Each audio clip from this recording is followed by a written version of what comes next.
15 kgs of bag ఇచ్చి మార్కెట్కి వెళ్ళి 15 kgs ఆఫ్ ఐటమ్స్ తీసుకురామని నేను చెప్పాను. ఫర్ ఎగ్జాంపుల్ నేను రాఘవకి చెప్పాను, ఏమని చెప్పాను, 15 kgs ఆఫ్ బ్యాగ్ ఇచ్చి రాఘవకి 15 kgs ఆఫ్ ఐటమ్స్ ఫిల్ చేస్తాం అని చెప్పాను. అప్పుడు రాఘవ ఏం చేస్తాడు, 15 kgs ఫిల్ చేస్తాడు. బట్ కానీ ఏం చేయాలి, రాఘవ 15 kgs ఇచ్చి తేవాలి, తెస్తే ఏమవుతుంది, బ్యాగ్ చిరిగిపోతుంది. సో అంతే కదా, అర్థమైనప్పుడు జ్ఞాపకం ఏంటి, ఒక బ్యాగ్ దానికి ఒక లిమిట్ ఉంటుంది, సెట్ అయ్యే లిమిట్ ఉంటుంది. ఆ లిమిట్ ఏమవుతుంది, ఆ లిమిట్ దాటితే చిరిగిపోతుంది, అంటే వేస్ట్ అయిపోతుంది. అది 15 kgs వేస్ట్ అయిపోతుంది, తెచ్చి 15 kgs వేస్ట్ అయిపోతుంది. అదే పని కానీ దానికన్నా తక్కువ ఉంటే ప్రాబ్లం ఏం లేదు కదా మనకి. ఒక 14 kgs ఉంటే ప్రాబ్లం ఏం లేదు. 14 kgs ఉంటే ప్రాబ్లం ఉందా, లేదు కదా. సో చూడండి, జ్ఞాపకంగా ఏం చేస్తుంది, గ్రీడీ మెథడ్ని యూజ్ చేస్తున్నాం. గ్రీడీ మెథడ్ తెలుసు కదా, స్ట్రైట్ ఫార్వర్డ్. ఏం చేస్తుంది, స్ట్రైట్ చెప్పండి, ఇంకేం చేస్తుంది greedy method? Decision based on current information. ఏం చేస్తే కరెంట్ ఇన్ఫర్మేషన్ బేస్ చేసుకుని తీసుకుంటాం.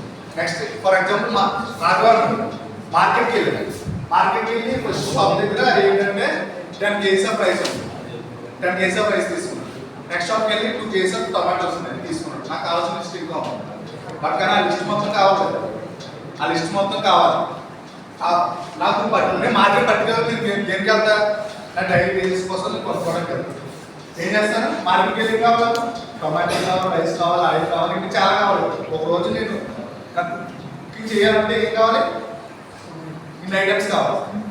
సో వీటి మీద ఏం చేస్తుంది, స్ట్రైట్ ఫార్వర్డ్. అంటే ఫస్ట్ రైస్ దొరికింది, తర్వాత టొమాటోస్ దొరికింది, వాటితో ఎగ్జిట్ స్టెప్ వచ్చేస్తాడు. 15 kgs బ్యాగ్ ఫిల్ అయిపోతే అప్పుడు ఎగ్జిట్ స్టెప్ వచ్చేస్తాడు.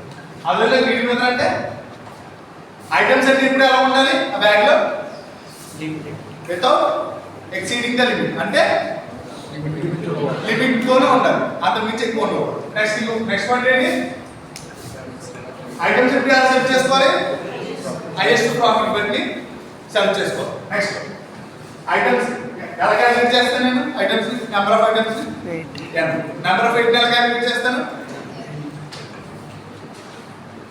ఎగ్జాంపుల్ చెప్తాను.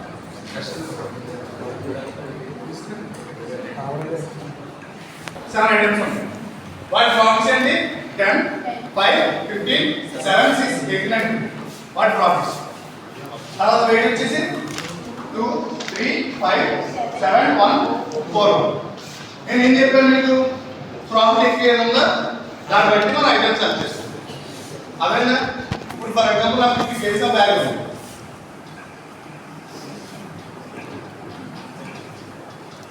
50 kgs ఆఫ్ బ్యాగ్లో total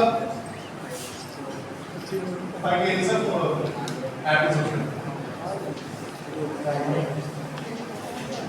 5 kg tomato, 5 kg top number పట్టి చేసి సబ్జెక్ట్ తగ్గించేది.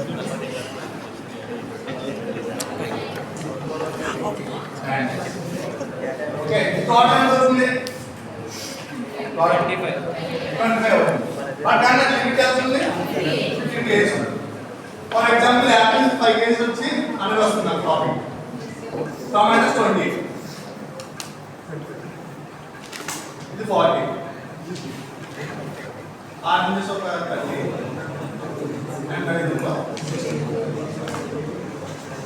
ఇప్పుడు నేను ఏది సెలెక్ట్ చేసుకోవాలి, అందులో నాకు హైయెస్ట్ పీరియడ్ ఏమైనా 10 kgs అదే 5 kgs యాపిల్ ఉంది. ఓకేనా, ఇంకా రిమైనింగ్ ఎంత ఉంది, 15 - 5 ఇంకా 10.